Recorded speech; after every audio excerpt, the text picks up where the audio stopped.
Thank you all for joining us today for the Atlantic World Art Fair Collecting Stories panel discussion. I'm delighted to have in the house art collectors who reside in Bermuda, Holly Mazar-Fox and Mandy Cawthorn Argenio. Argenio, thank you. I'm just going to jump right into to the bios, because we're really hoping that this conversation will inspire you or give you direction. And hearing what people's journeys are in the art collecting field is always exciting. So I'll start first with Holly Mazar-Fox. She, as an international curator and consultant, Holly has facilitated over $1 million worth of art transactions globally. Her firm, Mazar-Fox Art Consulting Ltd, specializes in sourcing artwork for private collectors and major corporations, as well as advising on art-related blockchain technology and the building of free ports.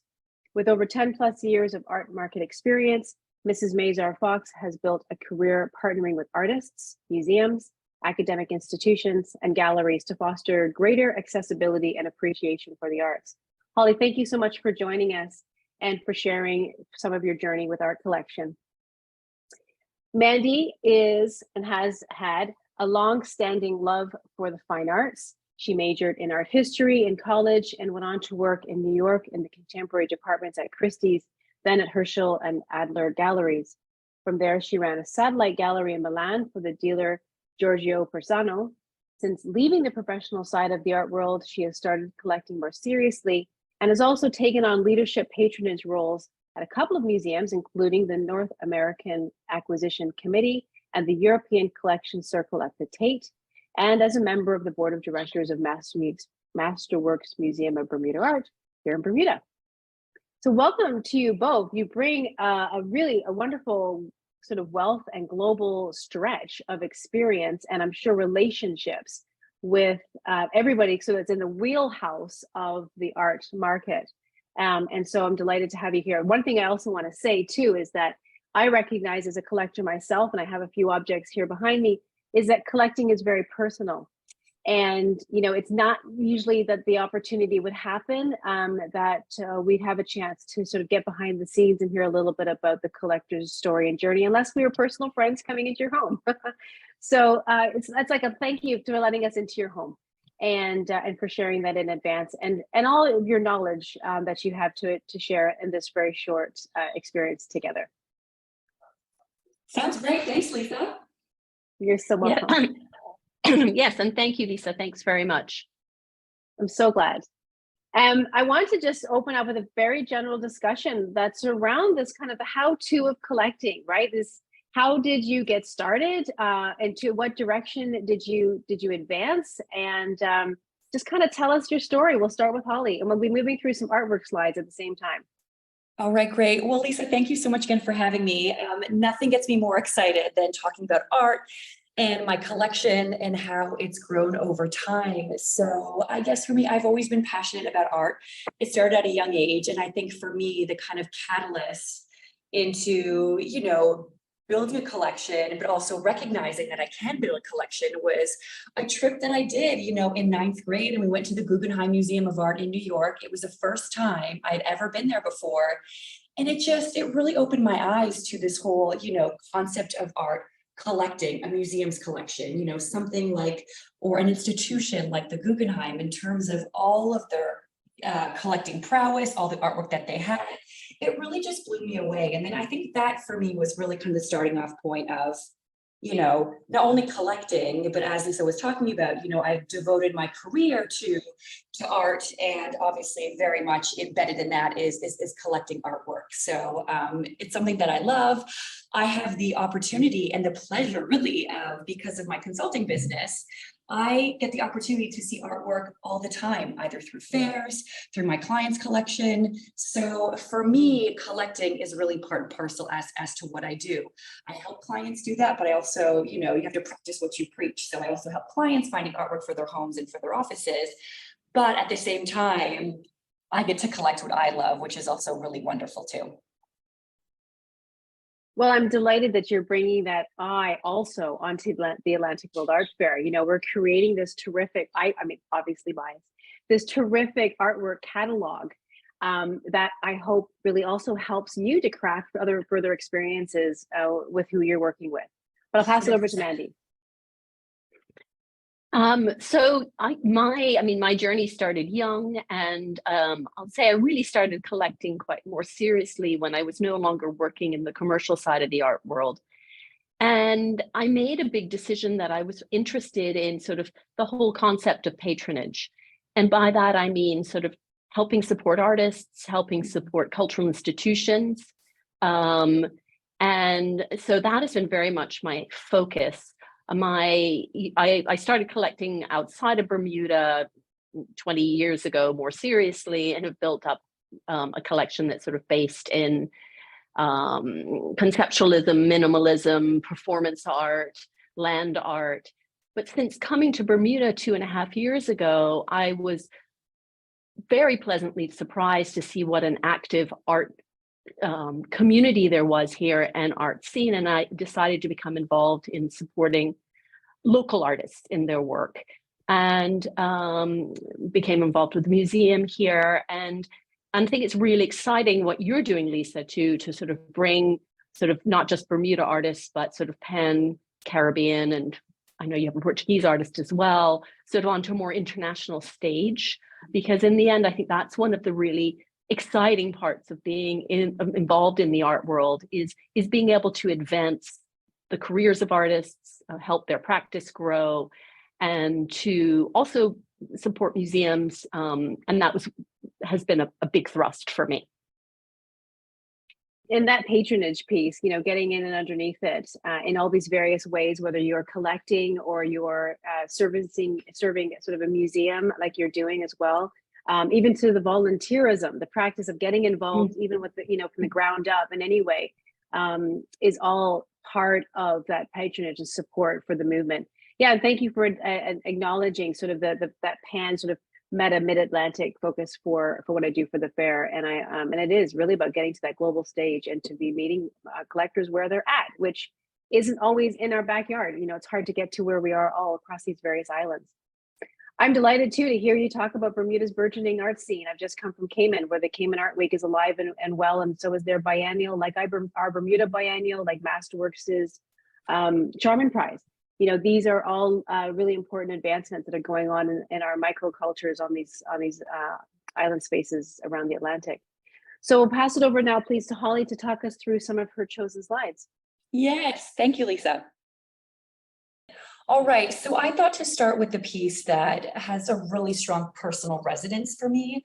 So first of all, throughout my experience, and this is something I really want to share with, you know, young people, or even just, you know, your journey into finding a career and finding something that you're passionate about. And so one of the hats that I wore previous to starting my art consultancy business was working in an auction house. So this is one of the first pieces I purchased, but like I said, it has sort of a personal resonance for me. So I have 2 small daughters, and I really wanted to buy something. So this is before my daughter Vivian was born. I wanted to get her something that she could have forever. So this is kind of me starting her collection for her, or, you know, starting the impetus for her collection. And I wanted something small that she could travel with. And every time she would look at it, she would think of us and where we've been.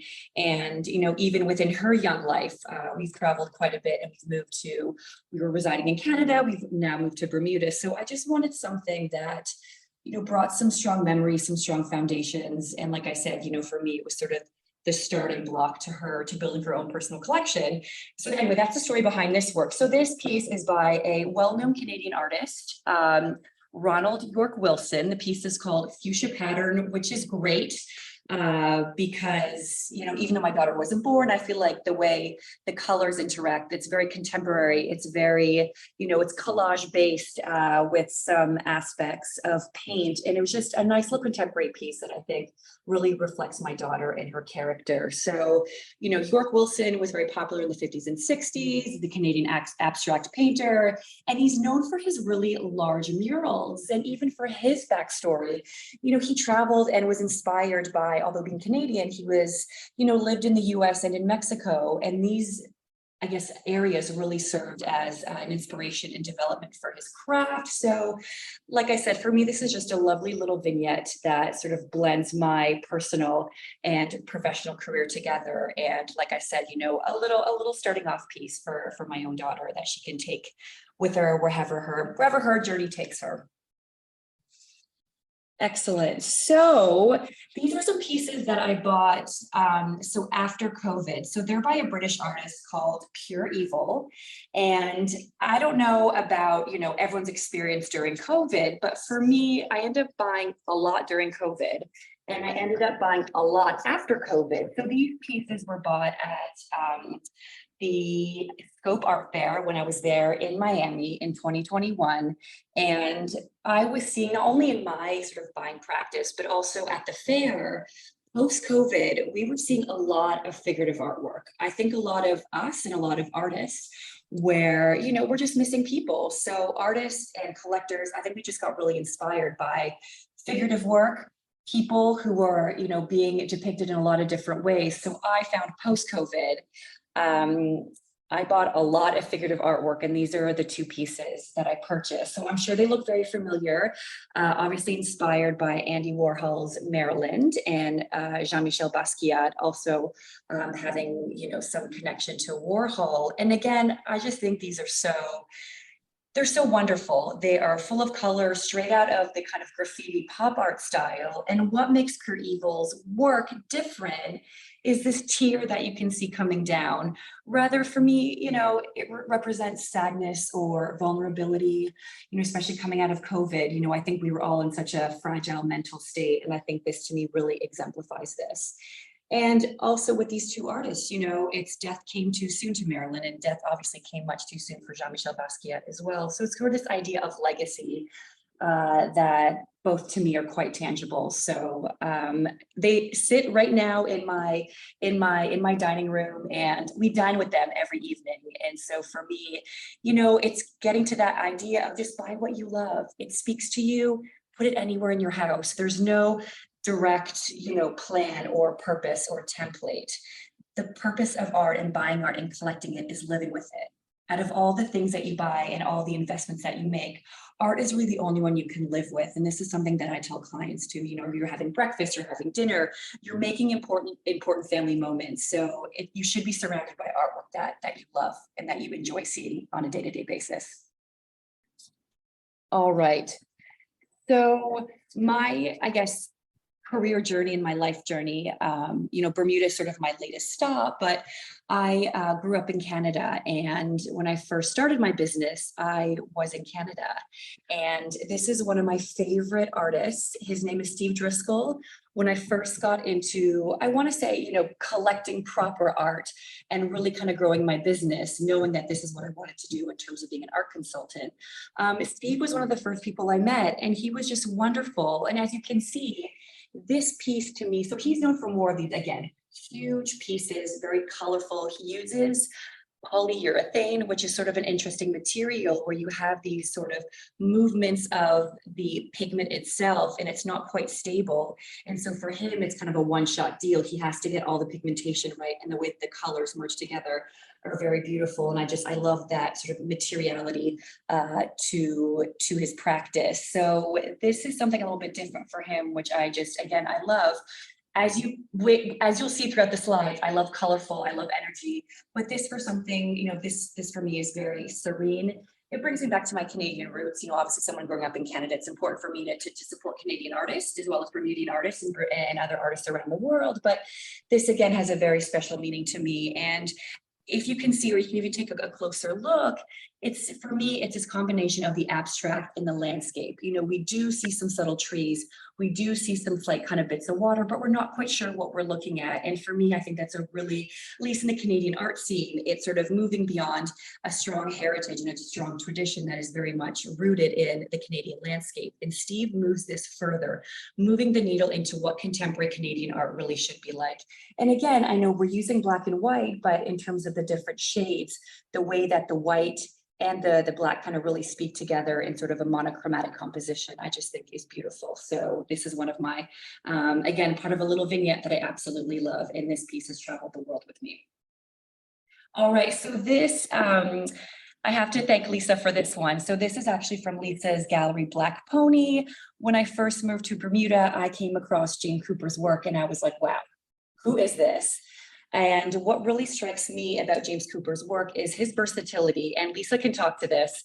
And I know that you've, in the art fair, you do represent some of James's work and up for purchase, but you will see the versatility of him as an artist. This is just an example of his photography expertise. He does sculpture, he does all type of different mediums. And for me, I think that's such a wonderful expression as an artist. It just shows the talent of someone who can, you know, do something so beautiful photographically, but also be able to make these beautiful sculptures. So hats off to James for being so versatile.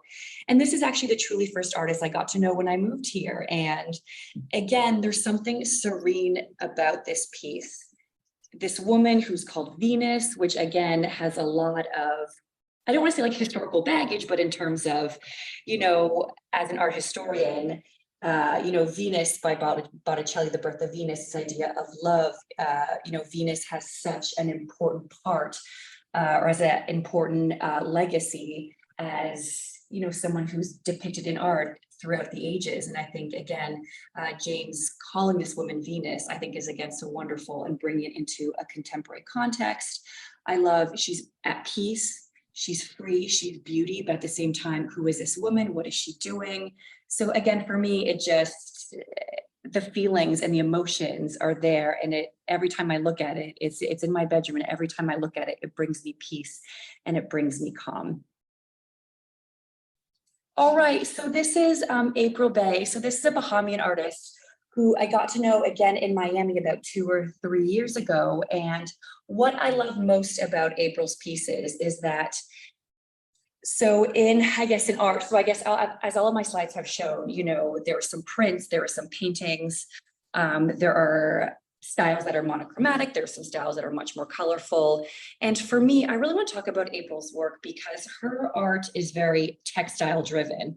And with that in mind, we're definitely seeing a rise in particular women who are using textiles to create, you know, beautiful art, works of art. Bisa Butler, for example, you know, I think is doing an amazing job creating these textual figures. So again, figures playing a very important part in contemporary language and what collectors are buying, but also what exhibitors and galleries are selling.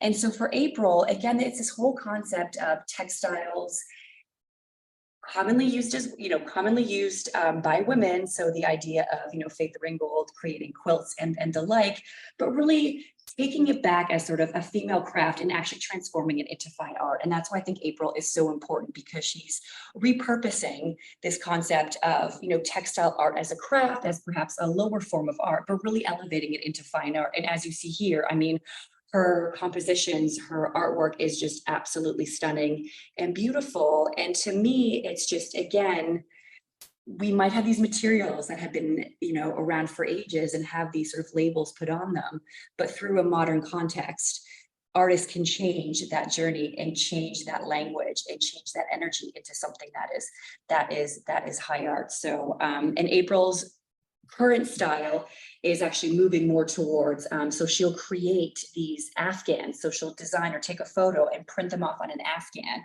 So one of the pieces I saw that really spoke to me was Beyonce. And so she has taken this powerful figure, printed on Afghan, and literally will have it kind of hung in the gallery just as it is. And even that to me is very powerful. There's no prejudgment, there's no framing, it's just raw. And I think that really gets her message across. And so this is a little collecting tip that I wanted to share with your viewers and those who are, you know, participating in the art fair is, again, buy what you love. And it doesn't have to be, if you have a big wall, you don't have to collect big artwork. You know, you can make it digestible. You can buy little, again, I call them vignettes, little pieces, little works of art that you've collected over time. And you can make, this is something I call a salon hang or a collage hang, where these are all little pieces that I just love. I've put them all together. And again, this is in my bedroom. So every time I get ready in the morning, these little vignettes, these little pieces of art that I've collected over the years, you know, give my space some resonance, make me happy. I'm able to live with them.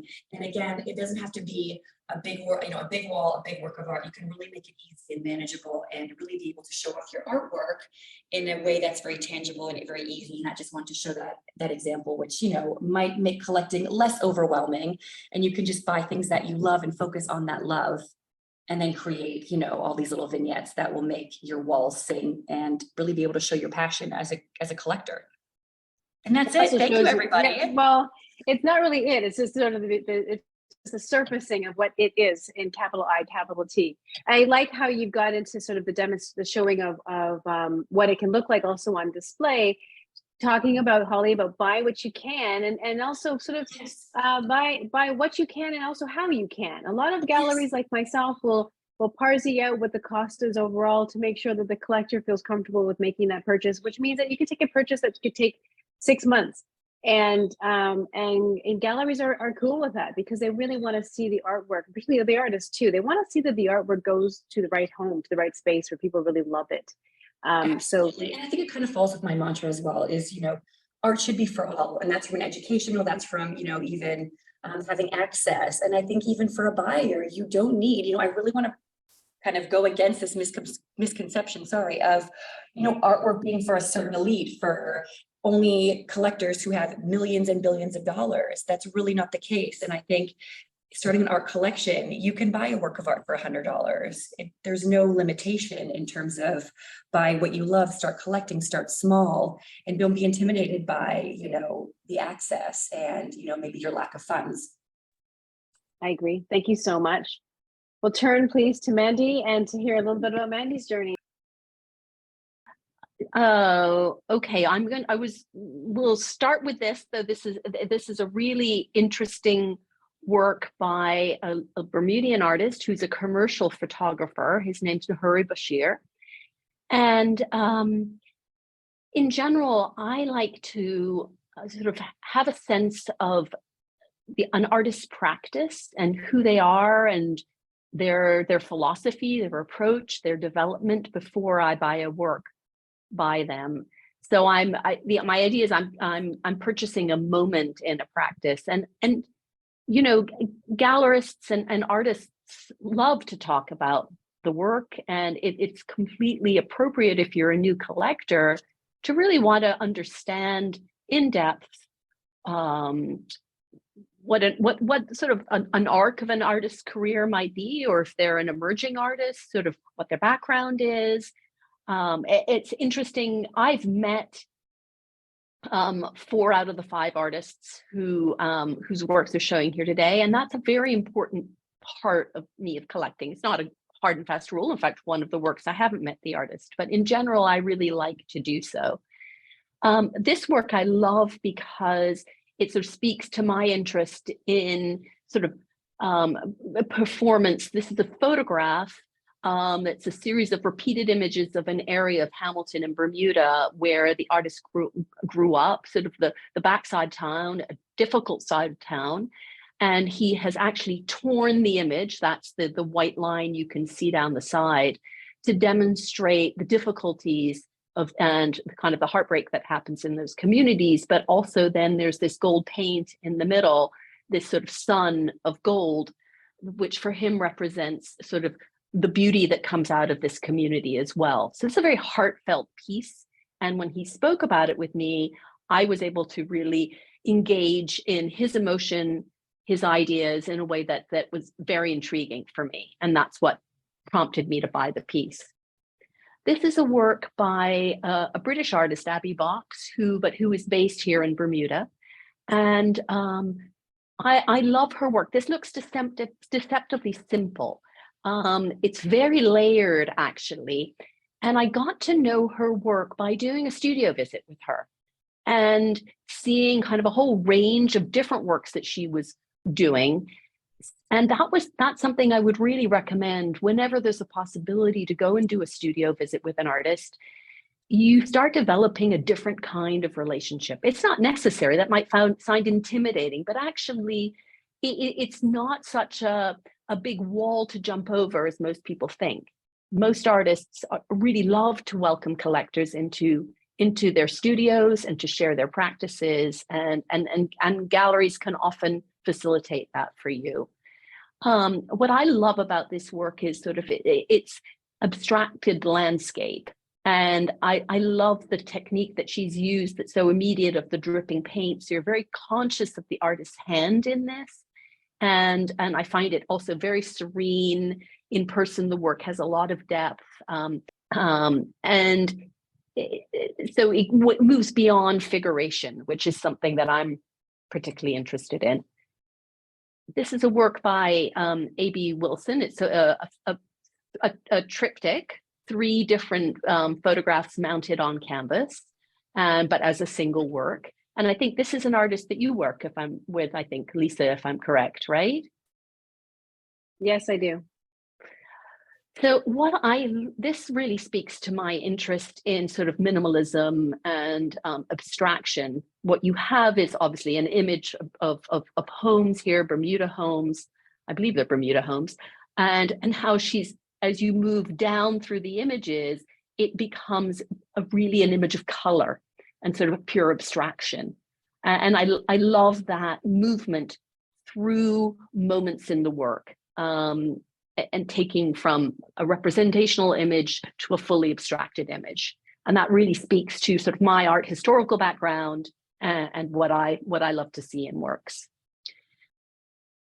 So this next slide shows a work by the photographer Tom Butterfield. This is again a photograph mounted on canvas like the previous triptych.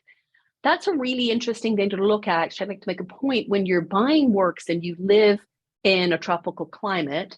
It's interesting to I do have some works on paper, but I really try to find ways to, particularly around photography, which can be printed on aluminium, it can be printed on glass, it can be printed on canvas, to have the work be produced in such a way, obviously it's the artist's decision, not mine, but many artists are playing around with this in a tropical climate where you're not going to have so many problems with mold and deterioration of the work.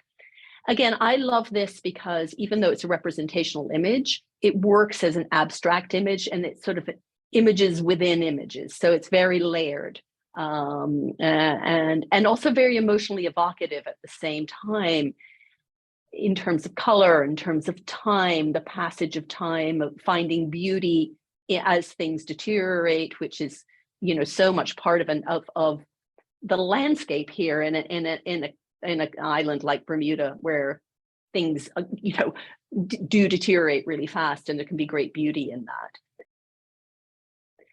This is a work on paper by a more well-known artist. It's the American conceptual artist, William Wegman, who became known for his photographs of Weimaraners dressed up as people. And this is a work that's actually currently in a show at the Masterworks Museum here of which is a whole series of works done by him based on vintage postcards of Bermuda. And I love this work because there's a whole fantasy element in it. And he's taken these vintage postcards and he's created realities around them or reproduced parts of the realities around them in a very tongue-in-cheek and beguiling way. And it's so interesting to see when you see an artist who has reached renown on the international stage, be intrigued by images of a smaller place, a less significant place in the sort of art world ecosystem, and to really embrace that in the way William Wegman has with this series of works, some works on paper, some very major oil paintings. So I want to echo what Holly was saying before I, close my piece here, which is start with what you love. And the more you engage in finding out about the individual artist, talking if you can with the artist, talking to their gallerist, the more you're going to love the pieces. It's that you really do develop an emotional relationship, and you don't need to be buying significant works by significant artists. Often it's a really interesting place to start as you start getting comfortable is with editions, reproductions, photographs, or prints. You don't have to start with even original sort of single works. And I started like that, and I've encouraged my children to do that. And similarly to Holly, I've actually started with I started buying works for my children as gifts when they were children to try to have them develop the art bug as well, and it worked. But it's an incredible side of life, the collecting life, that adds to wherever you go in the world, to be able to have this passion that you can take anywhere with you and discover the arts of that place, the galleries of that place, the museums of that place. It, for me, has just been added such a dimension to my life that I encourage everybody to just jump in and don't feel you need to have the expertise, the art history background. That all comes. It comes naturally. I love that. It does come naturally. I've had so many people say to me, I don't know anything about art. I'm like, it's not possible, because you can see, you can feel, and even if you can't see also, I mean, you can always have an engagement with art, and that I just love what you both are echoing, and perhaps we can go to sort of the group chat view, is that, there are no rules. And I think that there's sort of this misconception out there that art is for few, like you've just kind of tapped into, Mandy, right? That it isn't, Holly, as you said to you, art is for everyone. I'm loving this push that you both are toward, which is both patronage at whatever level that you can afford, and also buying whatever feels right for you. Hang it however way you wish. Yeah. I mean, if I think about all the people who've got t-shirts in there, I went to so-and-so place and all I brought back was a t-shirt. You could have bought a piece of because after the t-shirt and the magnet have lost their backing and the t-shirt's worn out, you still have that memory, of course, but wouldn't it be more grand if you had something on the wall, or something standing on your office desk, or a piece of land art by your poolside or wherever, and how fabulous. And I mean, there are people who travel with their art, and I want to just kind of open up and qualify. Let's talk about art for difference too, which is around jewelry, bags, like fashion, design. We're talking fine art today. I know that. And I'm going to stay pressing on that, of course, because this is the Atlantic World Art Fair. But we also have to look at the ways in which we are investing in collectibles that are dimensional as well, and wearable or functional pieces. And I think all of that is a part of this general discourse on what are we collecting. So yeah, I just would love to just to encourage everyone who is here to know that all three of us are available. If you're on island, you can just reach out to any of us. We'd happily have a chat. And I know that there's a collectors circle at Masterworks. I know that the International Women's Club of Bermuda have an interested group of also interested collectors. There's a lot of opportunity to connect with people and to hear their stories if that's helpful. And the three of us are all available. So ladies, do you have any other parting shots? Because I know that we're looking at our time and we're around the moment. I just would add in that, just to echo that, people who love art love people who love art. Doesn't matter what, I mean, when I was first starting out, I would, maybe had the opportunity a couple of times to meet some really major collectors who had incredible museum quality collections that they'd been building forever. And without fail, these people would say, come see my sculpture park in my, private in my home, and give me their cards. Because and many artists are the same. People want to share in this. Art is meant to be seen. It's meant to be shared. It's meant to be experienced. And just interest is all it takes to get your foot in the door. Yeah. And I just want to add something quickly too, Lisa. Even experts like ourselves, I'm constantly educating myself on new art practices, new artists. And, we are people who devote our lives to the arts. So even for a novice who knows nothing about art, it's so accessible. It's either Googling an artist that you've seen online that you love. You're in New York, or you're in Bermuda, or you're in London, you're in Toronto, you're anywhere. You see an artist poster for a show. Go out and see that show. You can educate yourself on art. There's no template. There's no process that is very strict. Art is an always evolving education. And that's why I think it's really easy for people. If you have the passion and the interest, then the world is your oyster. Yep. And it starts at any point, right? It's starting, as you said, as your child wasn't, Vivian wasn't born yet, and she already had an art collection. Mandy's done the favor of initiating her children's collections, right? That's so fabulous. And yeah, so it's also part of that sort of the way in which it can work too. Well, ladies, again, thank you so much for your time. I'm delighted to have you both, Holly Mazar-Fox and Mandy Cawthorn Argenio. Yeah, I look forward to seeing you around. Let's get together soon and talk more about artwork. Sounds All the very Fantastic. best to you. Thank you so much. Take care, everyone.